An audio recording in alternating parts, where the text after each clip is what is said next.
नमस्कार। आज हम मुंशी प्रेमचंद की एक बहुत ही मशहूर कहानी नमक का दरोगा, इस पर थोड़ी गहराई से बात करेंगे। जी बिल्कुल। ये कहानी तो मतलब आज भी उतनी ही प्रासंगिक लगती है। हाँ, तो हमारे पास इसका एक सार है जिसमें किरदार, कहानी के मोड़ और जो इसका संदेश है उस पर बात की गई है।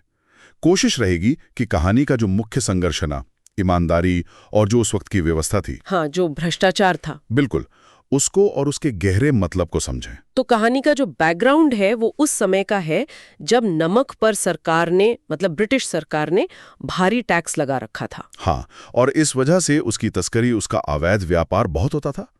नमक विभाग में नौकरी पाना मतलब काफी अहम माना जाता था। बिल्कुल। और कहानी के जो दो मुख्य किरदार हैं वो एकदम विपरीत ध्रुव हैं।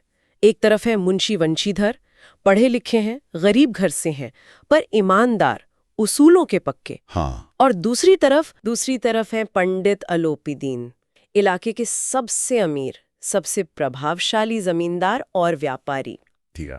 जिनका मतलब हर तरफ बोलबाला है। तो कहानी शुरू होती है वंशीधर से। वो पढ़ाई पूरी करके नौकरी ढूंढ रहे हैं और उनके पिता हैं थोड़े दुनियादार किस्म के। जी। वो सलाह देते हैं कि बेटा, नौकरी ऐसी देखना जहां पद के साथ साथ कुछ ऊपरी आय भी हो। हाँ, कहते हैं तनख्वाह तो बस जरूरतें पूरी करती है, गुजर बसर के लिए ऊपरी आमदनी जरूरी है। ये सलाह ही अपने आप में उस वक्त के समाज को दिखाती है ना। बिल्कुल। ये दिखाता है कि ईमानदारी को शायद उतना प्रैक्टिकल नहीं माना जाता था।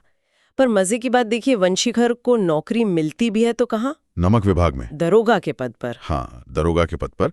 वही विभाग जो भ्रष्टाचार के लिए जाना जाता था और जहां उनके पिता की सलाह के हिसाब से ऊपरी आय की गुंजाइश मतलब बहुत थी। तो गोया उनकी ईमानदारी की परीक्षा की असली जगह आ गई। और परीक्षा में ज्यादा देर नहीं लगी। नौकरी की पहली ही रात थी शायद। हाँ, पहली ही रात। यमुना किनारे ड्यूटी पर थे और उन्हें कुछ गाड़ियों की आवाज सुनाई दी। पता चला कि ये पंडित अलोपीदीन की गाड़ियां हैं जिनमें गैर कानूनी तरीके से नमक ले जाया जा रहा है।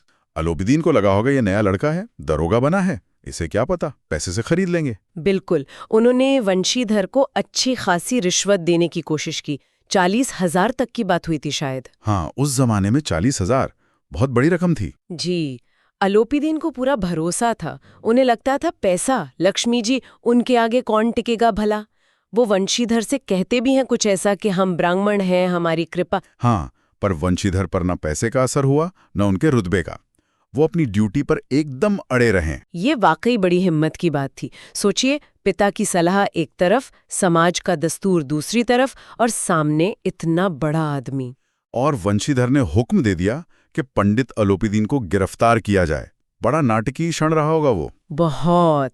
लेकिन फिर कहानी पहुंचती है अदालत, और वहां सब कुछ बदल गया। जैसा कि अक्सर होता है या होता था। हाँ, पैसे और प्रभाव ने अपना काम किया।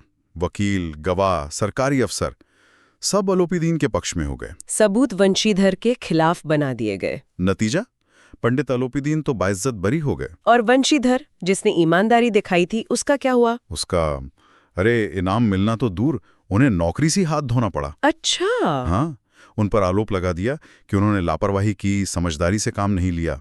ये उस व्यवस्था का मतलब कड़वा सच था, जहां ईमानदारी हार गई और पैसा रुतबा जीत गया। ये सिर्फ पैसे की बात नहीं थी, शायद पूरे सिस्टम की कमजोरी थी, जहां ताकतवर लोग बच निकलते थे। बिल्कुल, जहां रसूख वाले लोगों के लिए शायद नियम कायदे अलग थे। तो यहाँ पर कहानी एक तरह से खत्म हो सकती थी, एक दुखद अंत। ईमानदार हार गया, भ्रष्ट जीत गया। लेकिन प्रेमचंद यहाँ एक मोड़ लाते हैं। हाँ, और क्या कमाल का मोड़ है। कुछ दिन बीतते हैं, वंशीधर घर पर हैं, नौकरी जा चुकी है, जाहिर है निराश हैं। तभी उनके दरवाजे पर एक सजी हुई गाड़ी आकर रुकती है और उसमें से उतरते हैं पंडित अलोपीदीन। वंशीधर और उनके पिता तो चौंक गए। उन्हें लगा शायद अब ये हमें और बेइज्जत करने आए हैं। लेकिन होता है कुछ और ही। जी। पंडित अलोपीदीन वंशीधर के सामने एक प्रस्ताव रखते हैं। कहते हैं कि मुझे अपनी सारी जायदाद का स्थायी मैनेजर चाहिए। मैनेजर वंशीधर को? हाँ, वंशीधर को। अच्छे वेतन, घर, गाड़ी, सारी सुविधाओं के साथ। यहाँ अलोपीदीन का एक बिल्कुल अलग रूप सामने आता है। ये सिर्फ हृदय परिवर्तन था या कुछ और? देखिए, ये सिर्फ भावुकता नहीं थी। अलोपीदीन एक चतुर व्यापारी भी थे। वो समझ गए थे कि जिस आदमी को वो 40,000 से नहीं खरीद सके, हाँ, वही आदमी उनकी दौलत की सबसे अच्छी तरह हिफाजत कर सकता है। उन्हें एक ऐसा मैनेजर मिल रहा था जिसकी ईमानदारी पर वो आंख बंद करके भरोसा कर सकते थे। अरे वाह, मतलब जिस ईमानदारी ने उनकी नौकरी ली, वही ईमानदारी उनके सम्मान और एक बेहतर भविष्य का कारण बन गई। बिल्कुल सही।